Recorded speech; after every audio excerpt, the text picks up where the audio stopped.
Fargo, the new virtual assistant from Wells Fargo, makes banking faster and easier.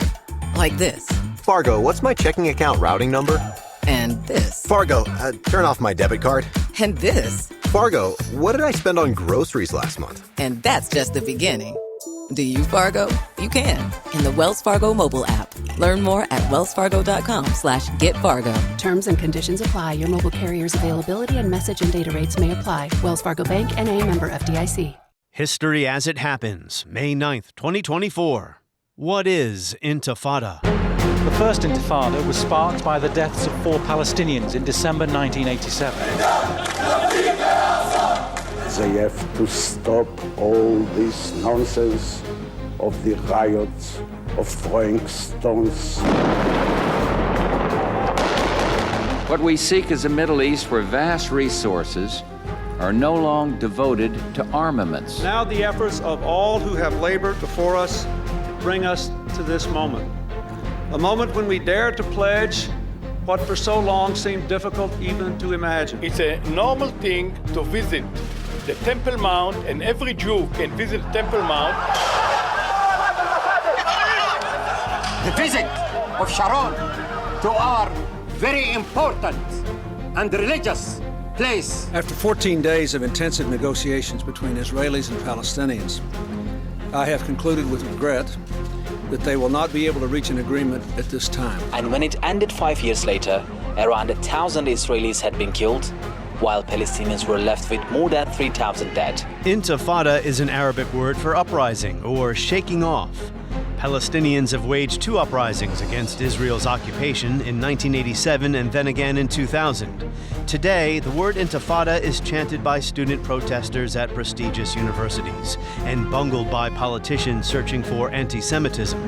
The history and meanings of Intifada, next as we report history as it happens. A podcast from the Washington Times. I'm Martin DeCaro. My question to you, are mobs shouting from the river to the sea, Palestine will be free, or long live the Intifada? Are those anti-Semitic comments? We've seen a ferocious surge of anti-Semitism in America and around the world.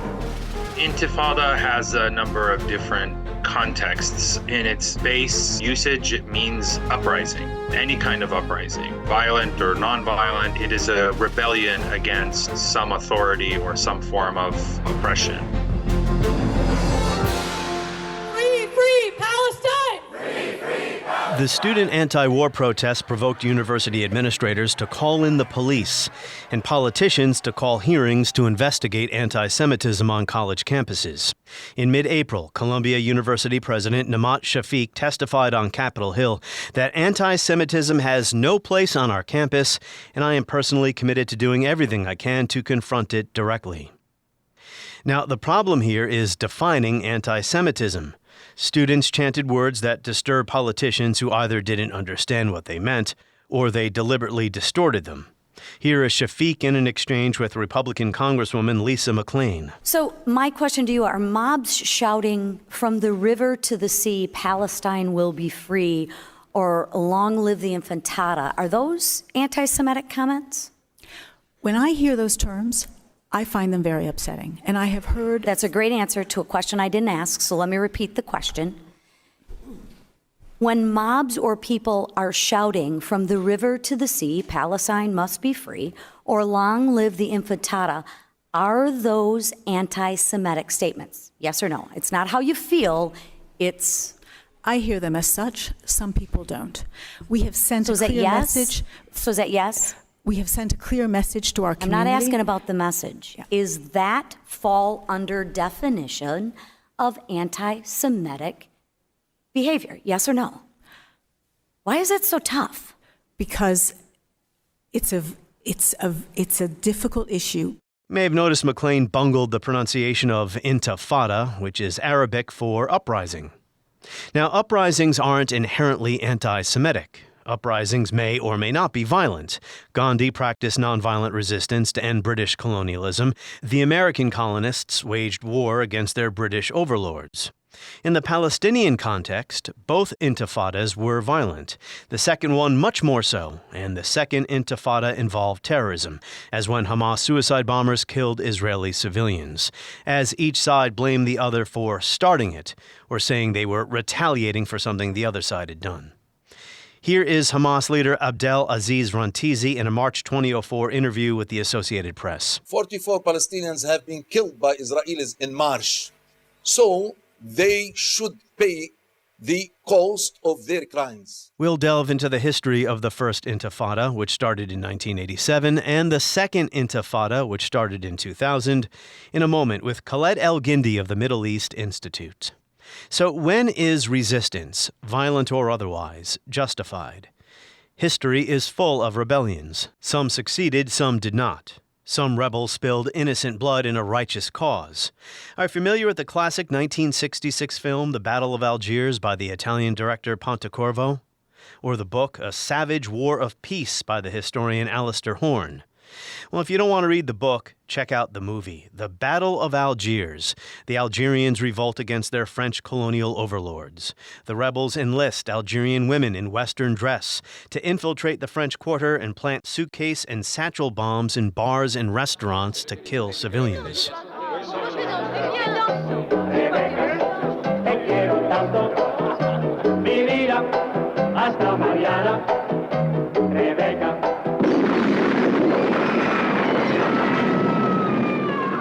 These were acts of terrorism, and the French brutally responded, but they eventually quit Algeria.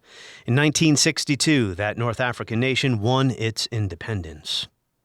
In both 1987 and 2000, Palestinians tried to achieve something similar, to end the Israeli military occupation of their lands. The First Intifada was sparked by the deaths of 4 Palestinians who were struck by an Israeli military vehicle.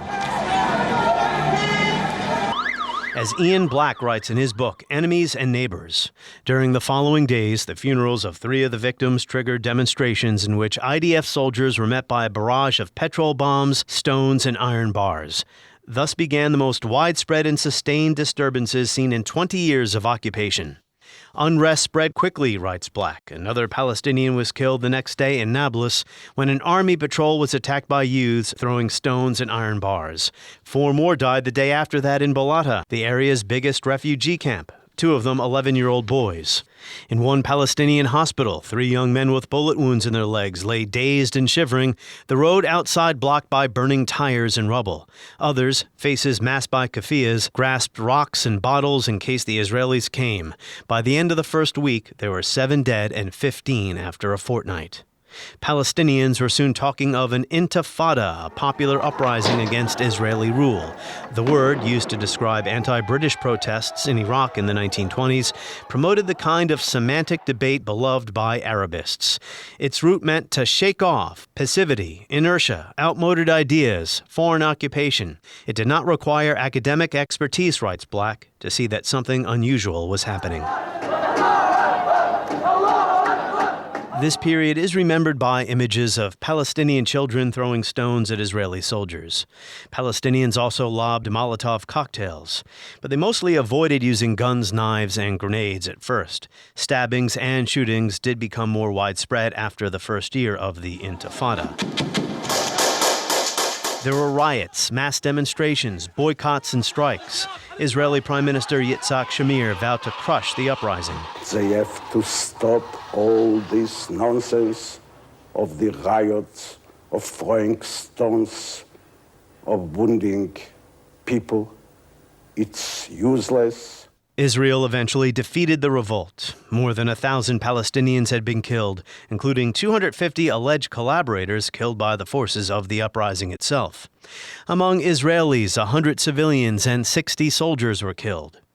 These years of the late 1980s also saw Yasser Arafat formally announce the creation of a state of Palestine, as well as the rise of Hamas, a radical new religious movement with an uncompromising approach. As a Hamas leaflet in January 1988 read, citing Ian Black again, "Every drop of blood shall become a Molotov cocktail, a time bomb, and a roadside charge that'll rip out the intestines of the Jews. Only then will their sense return."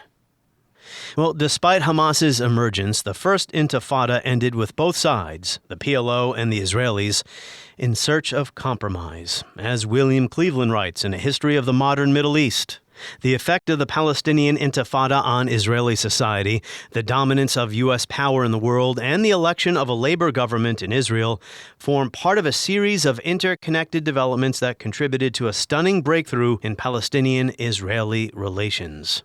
Cleveland goes on to say the proposed instrument of conflict resolution was an international peace conference jointly sponsored by the United States and the Soviet Union.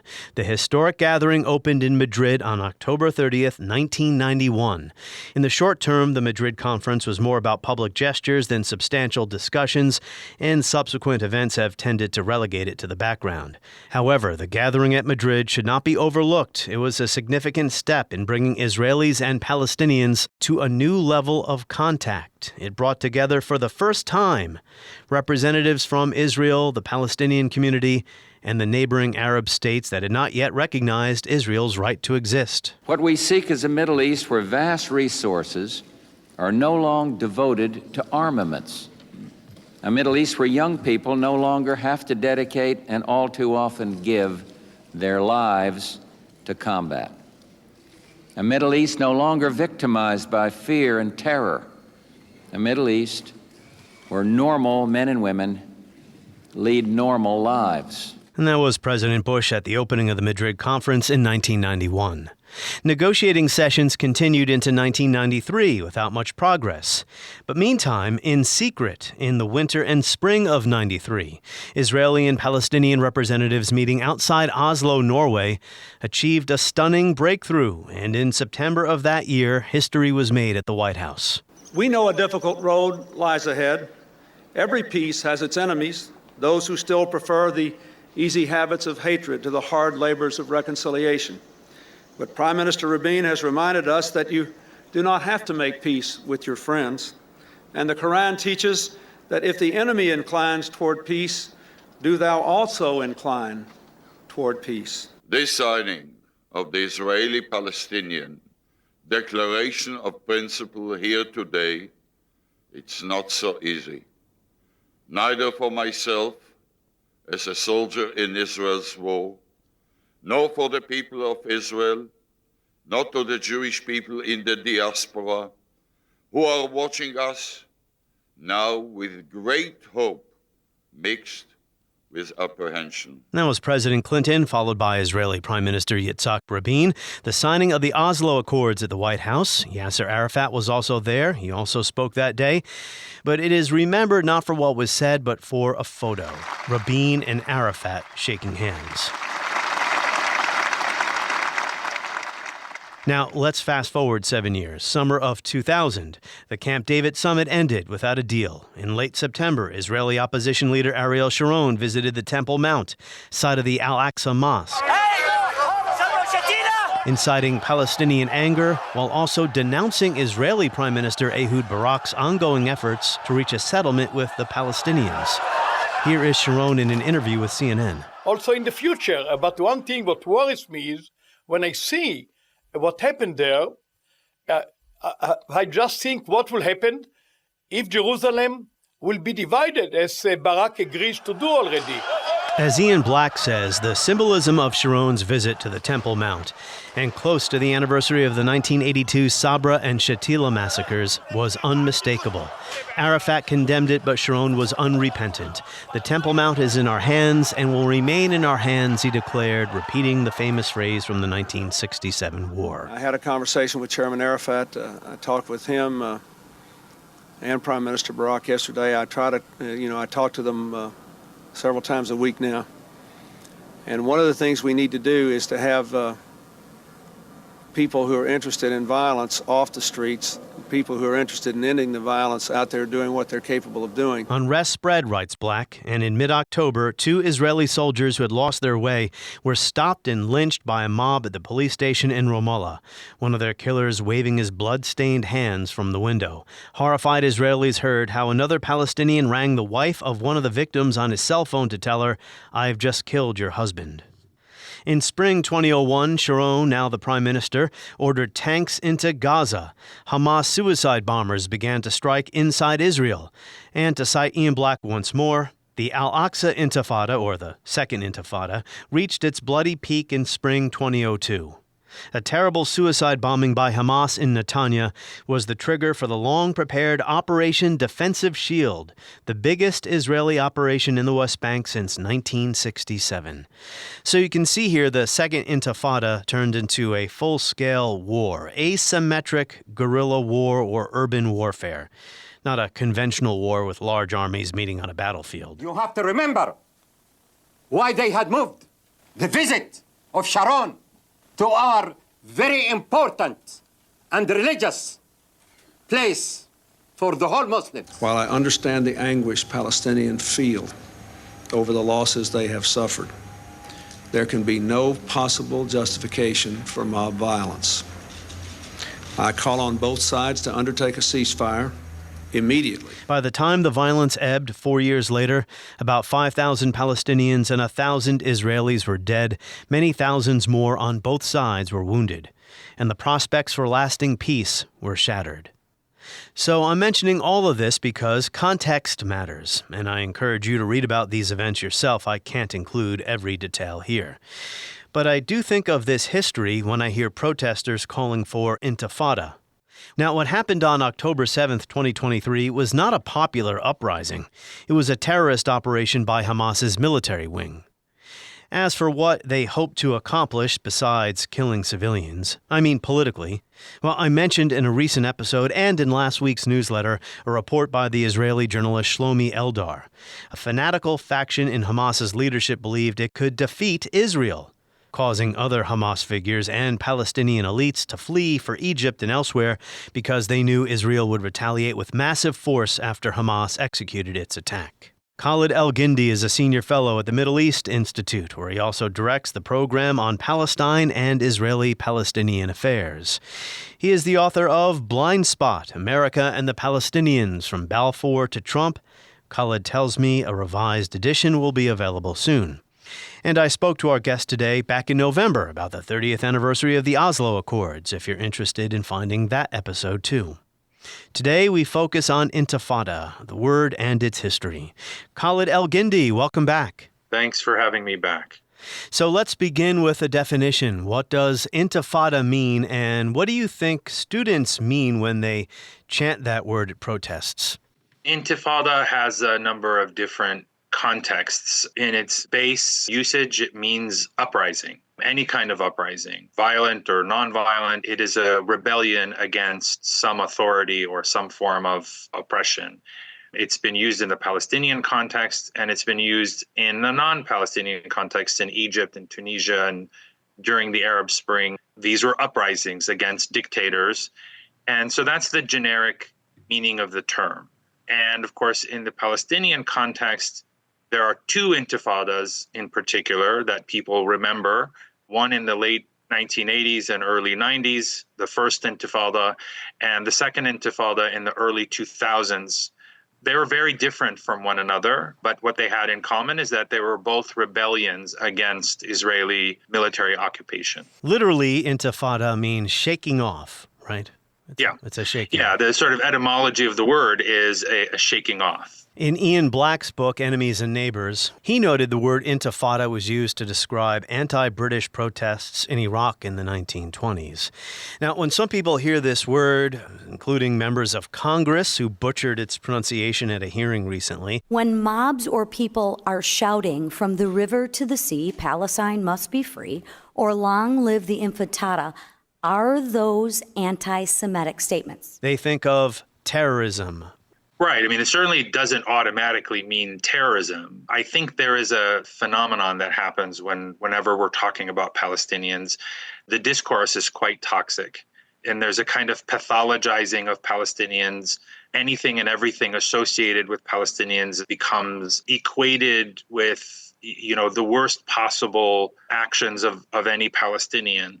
to see people talk about Intifada as though it were synonymous with suicide bombings and blowing people up, as opposed to the way Palestinians and other Arabic speakers understand it, and that is as a form of rebelling against injustice and a desire for freedom and liberation, whatever methods may be used, because any uprising can be violent or nonviolent. It can involve methods that people approve of and methods that are very distasteful or even illegal, like suicide bombings.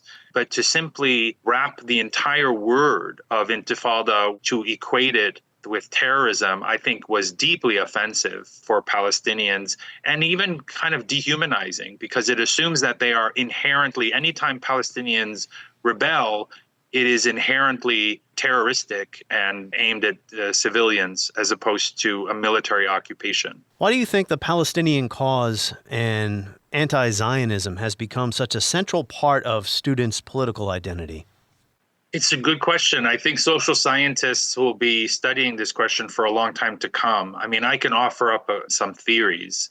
One is that public opinion in the West, in the United States and in Europe in particular, has been shifting for some time. For the past at least 20 years, we've seen a general trend that is more critical of Israel and more attuned to Palestinian rights.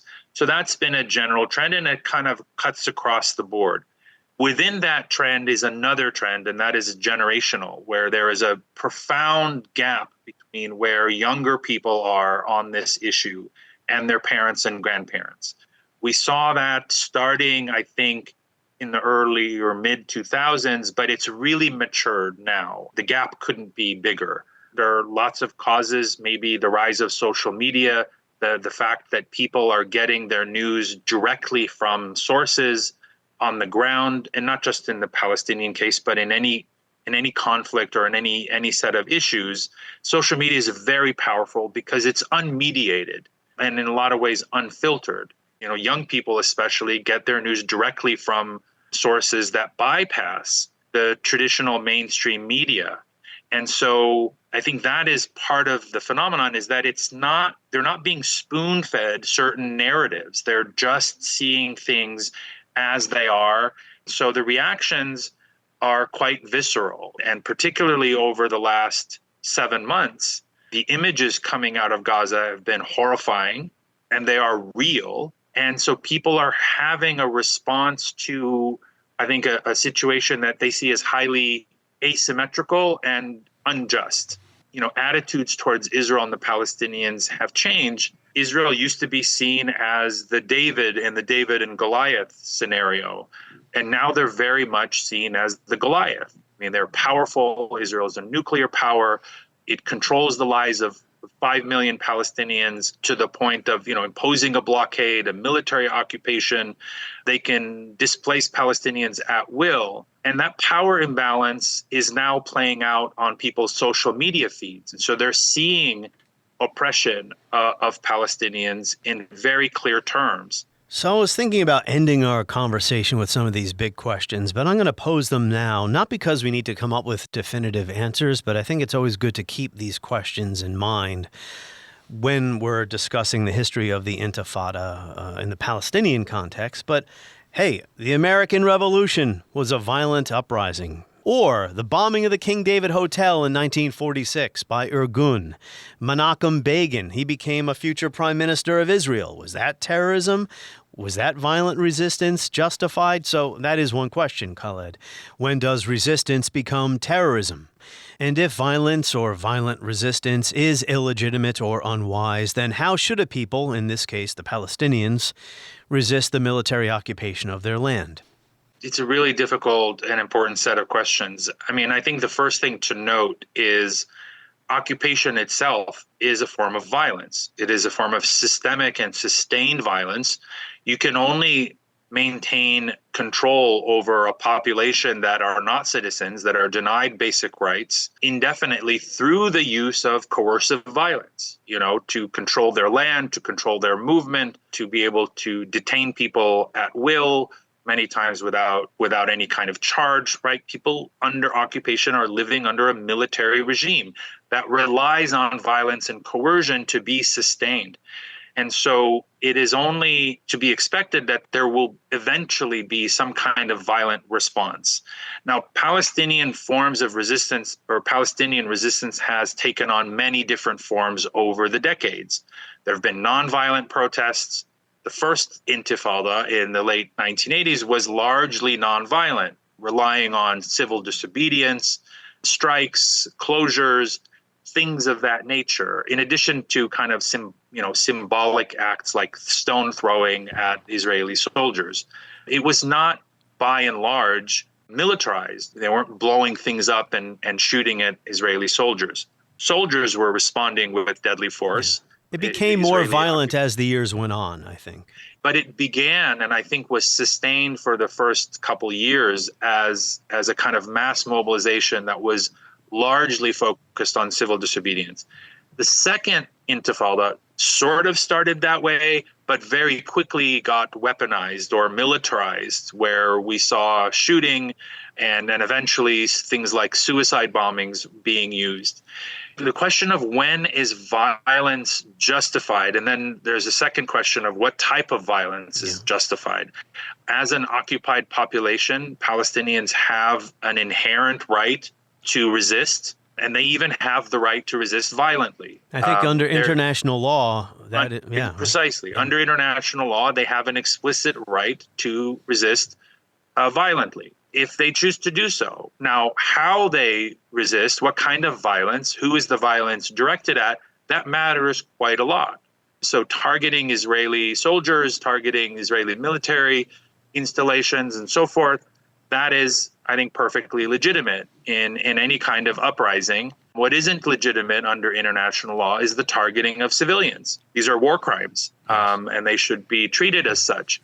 But by the same token, Israel's response, Israel also has obligations. Yes, Israel has an obligation to protect its citizens from attack, but the way it does so matters. It doesn't get to, for example, starve an entire population as it is doing now. That is a very serious war crime. It doesn't get to bomb civilian infrastructure. It doesn't get to bomb entire apartment buildings, killing dozens of civilians. These are also war crimes. So this question is, I'm sorry to interject, but this question has come up in the current war, the use of 2,000-pound bombs in civilian neighborhoods. I don't know the international rules. I'm not a lawyer, but it comes down to, okay, if you have X number of Hamas people in this building, if it means killing 300 or 400 or making 400 or 500 people homeless, I mean, I don't know how these things are parsed in an international court of law. It's an important question. International law, the laws of warfare, are premised on two basic principles. One is called distinction, and that is the distinction between civilians and combatants, and it's a binary, right? You're either one or you're the other. There isn't an in-between category. If you're not an armed combatant, you are by definition a civilian. The other principle is proportionality. Collateral damage in any sort of attack has to be proportional to the threat that is emanating from that target. These are slippery questions that international human rights and lawyers are constantly grappling with.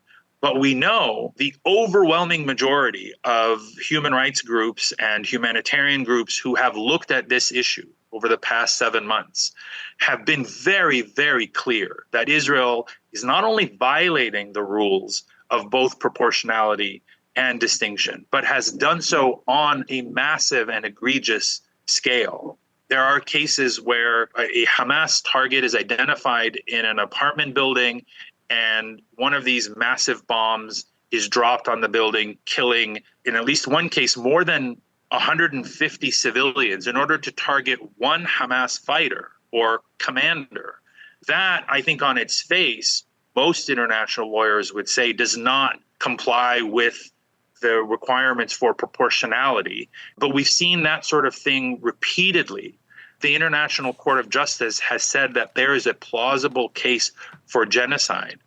So Yeah, and now there are news reports that the ICC may issue arrest warrants, not just for Israeli leaders, but for Hamas leaders as well. But not clear when that might happen. Right. I mean, these rumors have been circulating for many months about some kind of arrest warrants. And I think it would be reasonable if and when we do see arrest warrants that there would be indictments both of Israeli officials and senior leaders in Hamas, who, of course, have plotted and carried out this attack on October 7th, which clearly amounts to war crimes and maybe even crimes against humanity. I'm not an international lawyer, but I respect the opinions of people who have come to that conclusion, who are. So I recommend to all of our listeners to seek out resources to read about the First and Second Intifada, in addition to what you're going to hear in this episode. So we're going to go back now to 1987.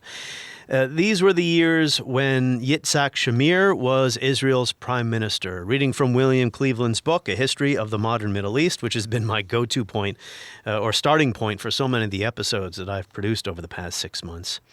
He was prime minister 86 to 92, born in Poland in 1915. Shamir immigrated to Palestine at the age of 20 and was quickly attracted to Jabotinsky's maximalist version of Zionism. He joined Irgun in 1937, or Irgun, and later became one of the leaders of the Stern Gang, which Cleveland says was a terrorist organization responsible for carrying out attacks on Palestinians and British officials. I mentioned the bombing of the King David Hotel before in 1946. So that was armed resistance by Jewish groups to drive the British colonial overlords out of the British Mandate of Palestine. Back to Shamir, during his prime ministership, he was a member of Likud. This is what Cleveland says. I'm just setting up a little of the context for 1987. In addition to constructing new settlements, the Likud-dominated governments of the 1980s sought to prepare the way for the annexation of the territories by adopting measures designed to isolate and subjugate the Palestinian inhabitants. The Israeli state stepped up its practice of confiscating plots of Arab land, and the Israeli security services deported an increasing number of suspected political activists. Administrative detention, a practice that permitted Palestinians to be arrested without a warrant and held for up to 6 months without being charged, was employed with greater frequency. The occupation intruded on the daily lives of Palestinians in countless ways. They were required to carry ID cards and pay special taxes. They had to overcome a maze of bureaucratic obstacles and security checks to obtain the most basic licenses and business permits, and they were arrested, imprisoned, and sometimes tortured by the Israeli authorities at the slightest suspicion of political activism. I think what's really interesting, I'll let you pick it up from here, what's really interesting about the First Intifada was that it was spontaneous. So much of it was spontaneous and involved many, many people from across the spectrum of Palestinian society. In that moment, a lot of people were thinking, oh, the PLO had sort of receded into the background after the Lebanon war. It had been greatly weakened after 1982. The Arab states had moved on. There'd been a spike in things like airplane hijackings and, traditional forms of terrorism in the mid-1980s. But by and large, people had moved on from the Palestinian issue. And then when this uprising began, I think a lot of people were taken aback, including the PLO leadership outside of Palestine. At the time, they were based in Tunis. Certainly the Israeli leadership and the region. I think what it signified was you now had an entire generation that had grown up under Israeli occupation from 1967 until 1987. They'd only ever known Israeli military rule. This generation decided, we're done. We've had enough. All it needed was a spark. And that spark was the killing. I think 4 Palestinians were killed. They were run over by an Israeli military jeep in Gaza. That sparked protests. It clearly tapped into this reservoir of anger. It spread very quickly and was able to be sustained for several years. Yeah, it's never one thing. I often think of the Rodney King riots, which I'm not endorsing or embracing, of course. People didn't start rioting just because of one incidence of police brutality. It had been generations of this, and that was like the proverbial straw that broke the camel's back. Here is Ian Black, page 280, about the first Intifada. He talks about how stone throwing, the image of a teenager throwing a stone at Israeli soldiers, became a symbol. He said comparisons were often made with the Great Rebellion of the second half of the 1930s. That was an Arab rebellion and was crushed by the British. It became a touchstone for heroism and sacrifice, largely absent from the harsher memory of 48. The appeal of the Intifada was that it was led by an alliance of different social classes and interests, so that it was characterized by greater national unity and political savvy. Mass mobilization was another striking element. So you had, strikes, boycotts, large street demonstrations. How did the Israeli authorities respond to this? The Israeli authorities responded quite harshly with an iron fist. There was a policy put in place, for example, by Yitzhak Rabin, who was then defense minister, to break the bones of Palestinian demonstrators. That, in order for Israel to stop this rebellion, that we'd have to increase the price that Palestinians pay. Israeli soldiers would beat Palestinians to the point of breaking their bones. This is not something that would happen in a democracy, right? Police would be authorized to use that kind of force to break people's bones. But in a military occupation, there's no redress of grievances. You don't vote. Palestinians didn't vote for the military commander who ruled over them.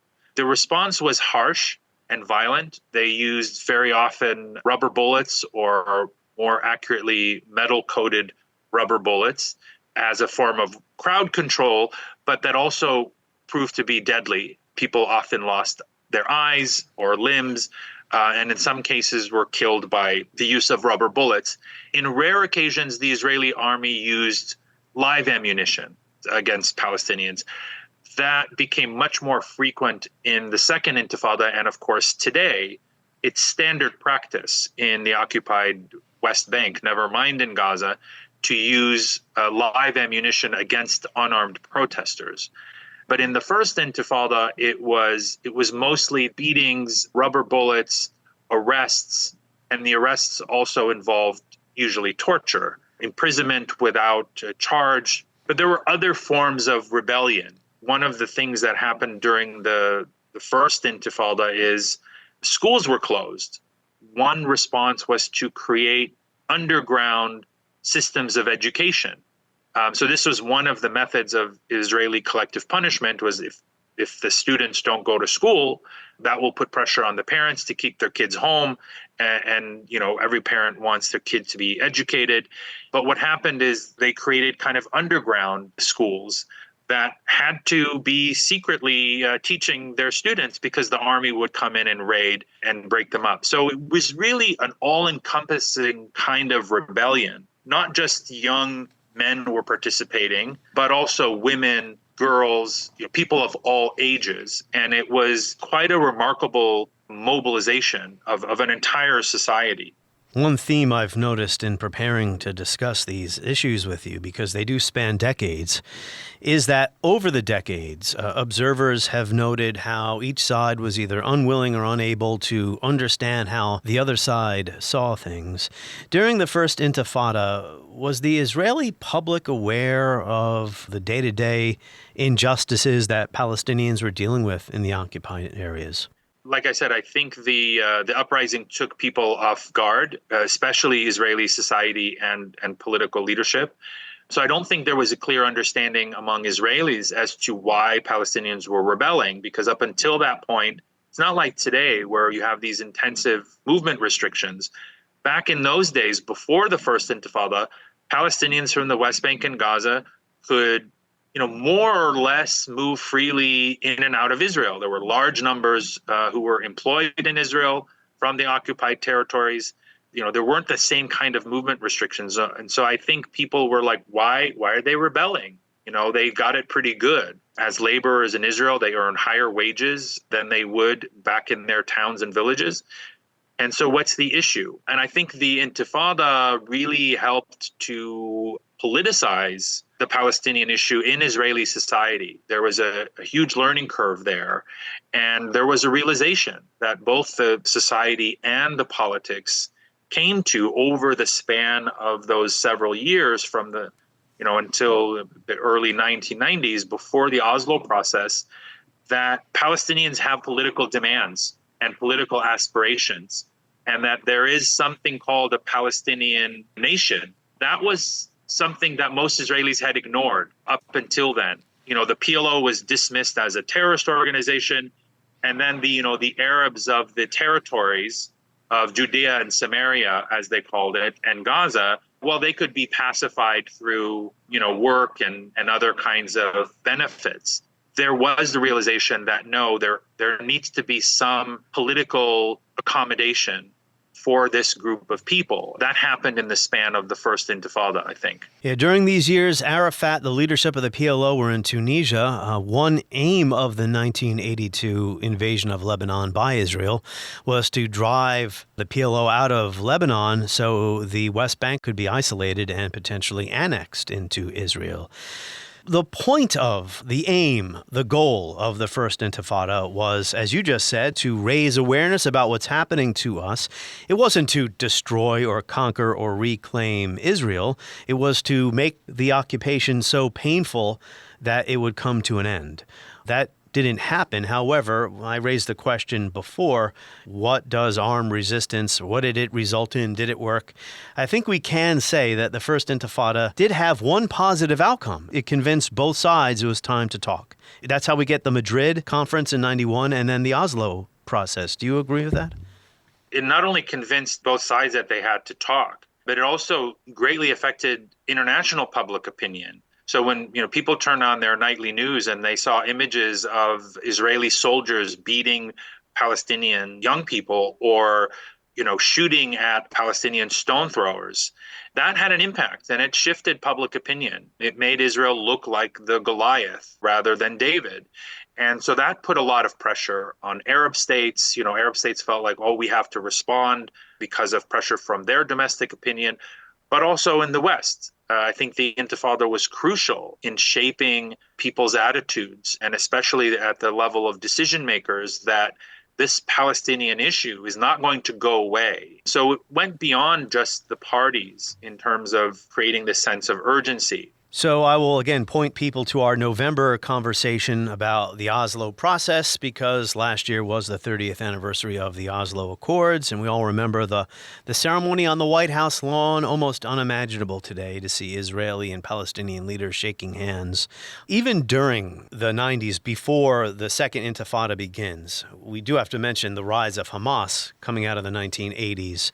Israel also helped facilitate the rise of Hamas because they believed it was a way of, like today, keeping the Palestinian leadership divided. And also the idea in Israel was, well, these are just religious guys who are going to go to mosques and leave us alone. Well, Hamas in the 1990s wants to defeat, and both sides were responsible for undermining the peace process, but Hamas wants to defeat the peace process, so they're already in the 1990s attacking Israel in a very provocative way. We get to 2000, and there is a debate here about what triggered the second uprising. But we should begin with the context of the collapse of the Oslo process in Camp David. And even after the Camp David summit broke apart without a deal, there were still efforts ongoing under Bill Clinton's presidency before his time was up to try to get something done. Neither side, or the extremes on both sides back in Israel and the Palestinian territories, were unhappy with how all this was shaking out. It's true. I mean, negotiations continued even after the collapse of the Camp David summit. In fact, I would argue they became more serious and more focused after that period and came quite close to clinching a deal. The tricky part there was that even though there was greater urgency for a deal because of the violence of the Intifada, it also made it that much more difficult because now there's a body count. There are casualties on both sides. Mostly disproportionately on the Palestinian side.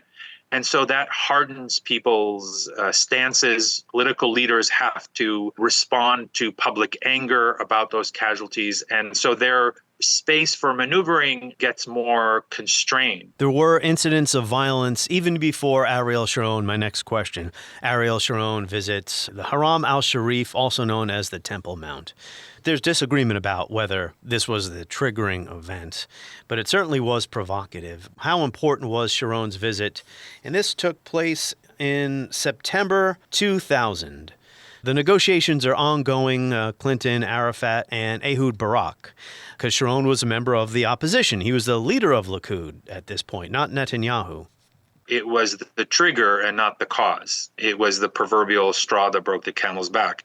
But the resentment, all of the reasons for the Second Intifada had been building up over years, having to do with the failure of the Oslo process.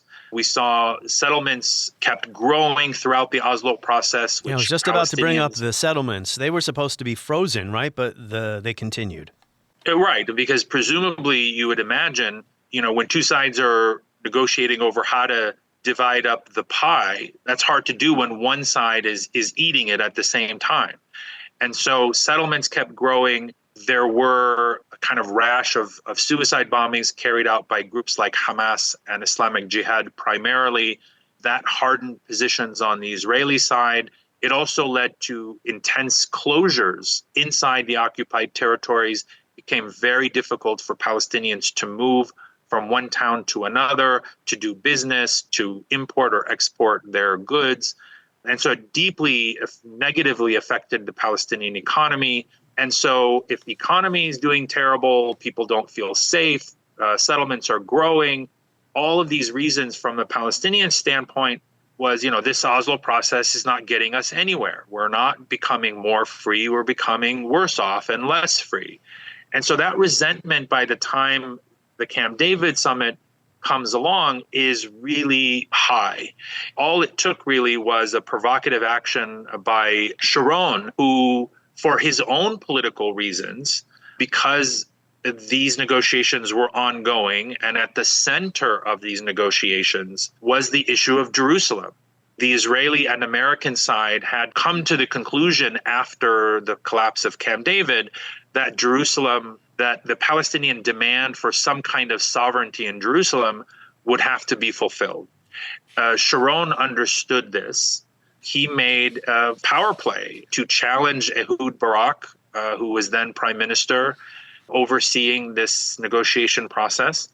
And he went to the Temple Mount Haram al-Sharif to essentially declare that Israel would never give up the most sacred spot in all of Jerusalem. Yeah, he said Barak was negotiating our sovereignty away or something like that. Right, that he was going to sell out Jerusalem and hand it over to the Palestinians. And so Sharon understood the political value of that, and so he made this gesture. But in doing so, he was not just sending a message to his own Israeli constituency, but also to the Palestinian public. And they responded with anger, there were protests, and then those protests spread, much like the first Intifada, across the occupied territories. But now you had new elements that didn't exist in the first Intifada. You had an armed Palestinian security force, and you also had armed groups that were opposed to Oslo quite violently, like Hamas, who also had an interest in torpedoing any political progress. And so that Intifada became militarized fairly early on, shooting battles between armed Palestinian militants and Israeli soldiers. That's the backdrop against which this process of negotiation is unfolding. And you mentioned the reasons why Palestinians were unhappy with their own leadership, the Palestinian Authority. Negotiations aren't getting us anywhere. Our lives are still, look at us. And also on the Israeli side, too, just by the results of the elections the following year, Sharon wins 62% of the popular vote, while Barak, a humiliating 38%.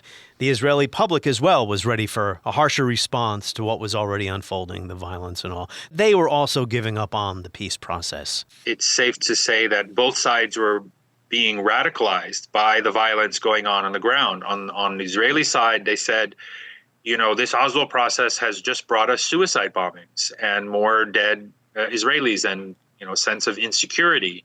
And from the Palestinian side, the Oslo process just brought more settlements and more closures and also more army violence.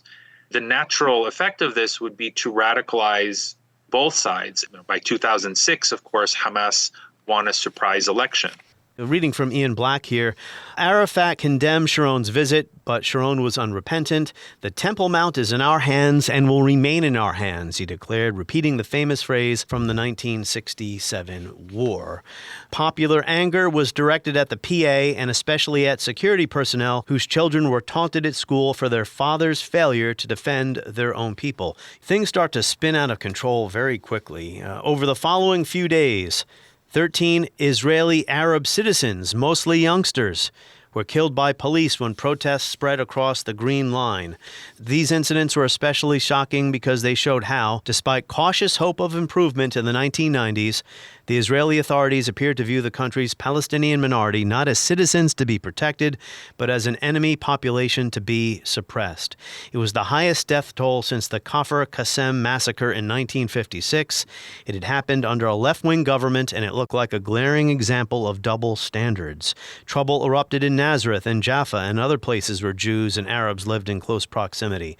Some incidents seemed to draw on deep reserves of animosity and prejudice.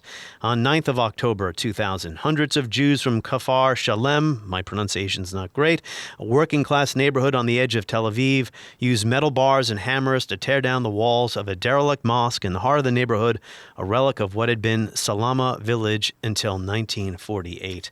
Ian Black goes on to document all these incidents of violence where suicide bombing is then followed by Israeli army crackdown, or Israeli citizens took matters into their own hands. Wasn't there a massacre in Hebron around this time? There was a massacre carried out by an Israeli army reservist called Baruch Goldstein. That's right.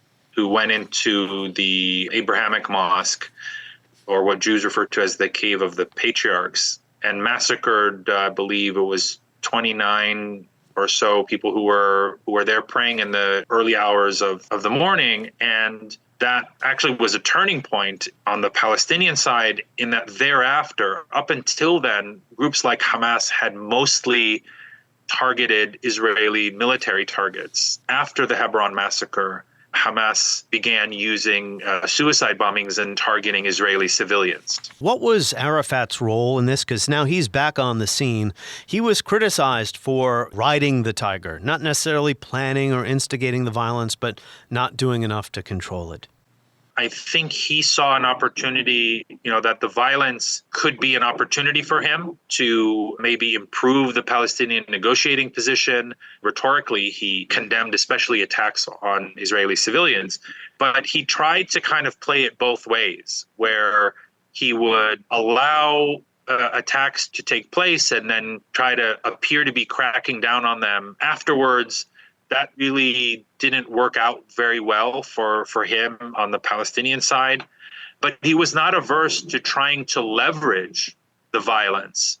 I think it was a similar calculation that Prime Minister Barak had made. Negotiations were taking place not just in the negotiation room, but also in Israeli army attacks on Palestinians and Palestinian militant attacks on Israelis. That was an extension of the negotiation process for both leaders. Both kind of opportunistically tried to harness the violence to their own political advantage. It didn't work out for Arafat as the weaker side in this equation. And of course, the side also that was at a disadvantage politically vis-a-vis the United States, given the special relationship the U.S. had with Israel. Black concludes that the goal of the second Intifada was the same as the first one, to end the occupation. Do you agree with that? Oh, yeah, absolutely. I think setting aside the methods that were used, the goal was the same: to end Israel's military occupation, to increase the costs of continuing the status quo of indefinite Israeli occupation. That is, and I would argue that is still the goal of any kind of Palestinian armed or even unarmed activity, acts of resistance that we're seeing even now. In other words, I don't think the goal is the destruction of Israel, because all Palestinian political actors understand that is not an achievable goal. And even Hamas has said their goals are to end Israel's occupation. Is it safe to say that at least it partially worked because Sharon did withdraw Israeli army and settlers from Gaza, which was a much smaller presence compared to the West Bank? Maybe he viewed Gaza as a headache that wasn't worth it anyway, but... There's no question that violence very often does work, including terrorism. It worked for the Zionist movement in the 1940s. Violence and terrorism were central to the success of the Zionist project in producing the state of Israel. And it also worked historically for Palestinians. Violence usually put the Palestinian issue back on the international agenda, that forced major powers to make concessions to Palestinians, or at least to take up the issue. So the reality is that violence does work in general, but of course it comes at great costs and sometimes very countervailing costs that undercut any gains that might have been made. And then that raises another question. If we're not going to do this violently, then how else are we going to achieve our national aspirations? And on the other side, I've said over and over again that what Israel is doing in Gaza, there is no military solution to this problem. But they don't agree with me, who am I talking about, the current Israeli government, on what the problem is. To me, the problem is Palestinian statelessness. But to Ben-Gvir and Smotrich and Netanyahu, they don't want a Palestinian state. So I guess this is working in a sense that it's leaving Palestinians as far from achieving their national aspirations as, well, probably at any point since 1948. Yeah, I think that's true. And I would go even further. I think people like Ben-Gvir and Smotrich not only don't want a Palestinian state, they don't want Palestinians. They've been pretty open about supporting both genocidal acts. Ben-Gvir talks about, and Smotrich both talk about, the need to go in and completely annihilate Rafah and just finish the job, and also about ethnic cleansing. They're pretty clear about wanting to push Palestinians out of Gaza permanently. This is the realm that we're in now. It's not just about denying Palestinian political rights or their aspirations, but there's a real existential threat to the very existence of Palestinians, including in Gaza. Gaza as a society where humans can live has more or less been destroyed. Most of its hospitals destroyed, all of its universities, most schools. Yeah, the UN just put out a report on the number of housing that's been destroyed. It's on par with what we saw during the Second World War. We're talking about mass destruction without the use of atomic bombs, but the equivalent really of just the scale of destruction is staggering. It will take 7 years, according to some estimates, just to remove the rubble before anything can even start to rebuild, and many, many, many decades for Gaza to go back to what it was before October 7th. And so we're beyond simply denying Palestinian nationhood to denying the very existence of Palestinians in Palestine. One more comment about the Second Intifada, and then we'll wrap up with something from the Mitchell Report. About 25 years old now, 24 years old, the former U.S. Senator. George Mitchell, commissioned to investigate the causes of the conflict around this time. But just one more remark about the Second Intifada.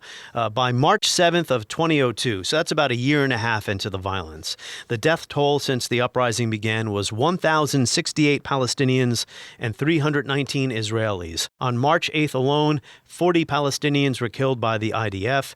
The next day, a suicide bombing of a popular West Jerusalem cafe prompted bleak reflections about the end of normality for Israelis, including die-hard peaceniks who hated Sharon and were horrified by his policies. I think we all can understand that there are echoes of that today. So here's something from the Mitchell Report. I'll just close on this and get your final thoughts.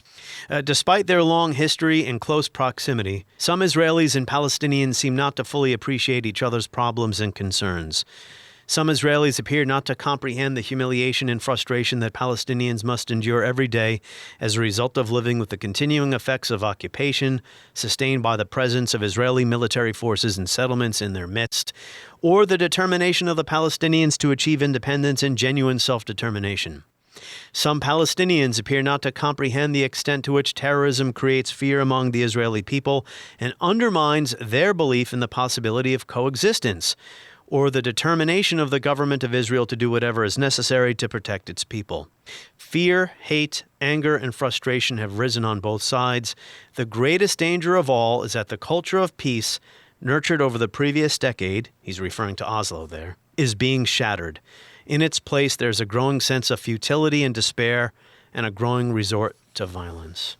Yeah, those words were describing a situation that existed more than 20 years ago, but that today is so much more intense.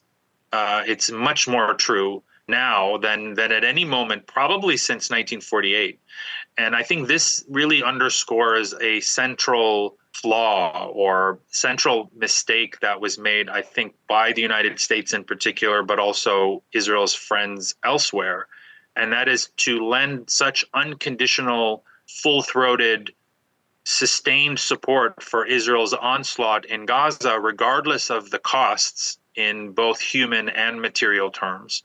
That has been devastating. What should have happened is for a responsible third-party actor like the United States to say, sure, Israel has a right to protect its citizens, but not at the expense of completely destroying Palestinian life in Gaza. We're talking now 35,000 dead at least, and there's really no end in sight. And so there's no plan for what to do afterwards. There's no plan for what to do afterwards. What should have been said from the beginning that wasn't is something that you said just a few minutes ago, and that is there is no military solution to this problem. That should have been stated very clearly. But the fact that the administration, the Biden administration and others got on board unconditionally with Israel's assault on Gaza meant that they did believe there was a military solution, that Hamas could be simply erased militarily and politically. We now know that that's simply not going to happen. We've known that. I mean, many of us have been trying to scream that from the mountaintops for the past 7 months. You cannot destroy a political movement with bombs. You end up destroying the society instead. That's probably Israel's endgame.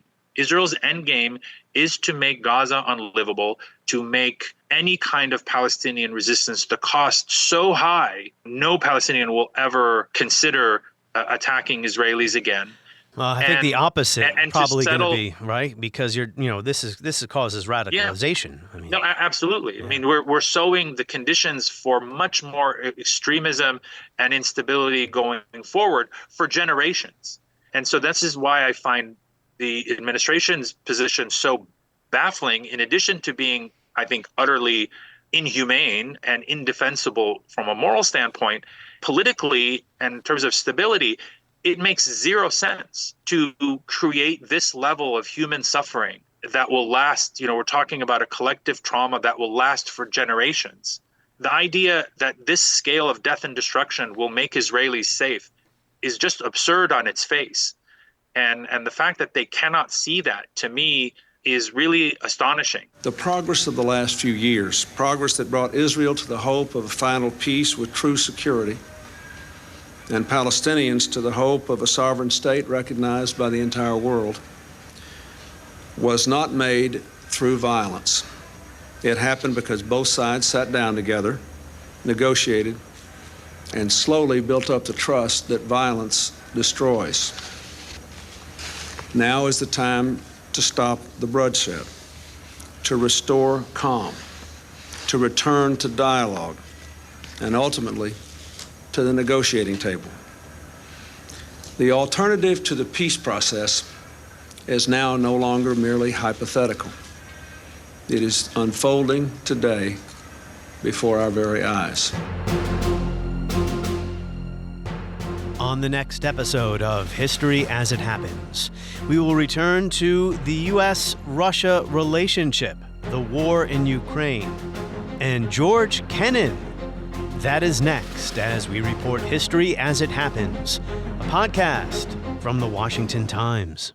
You love podcasts, the stories, the laughs, the unexpected turns. But when this episode ends, the silence starts. Not anymore. Audiobooks.com turns that silence into your next great adventure. With over 450,000 titles, from bestsellers to hidden gems, your love for listening just found its new best friend. And because you already know the joy of audio, we're giving you 3 free audiobooks to start your journey.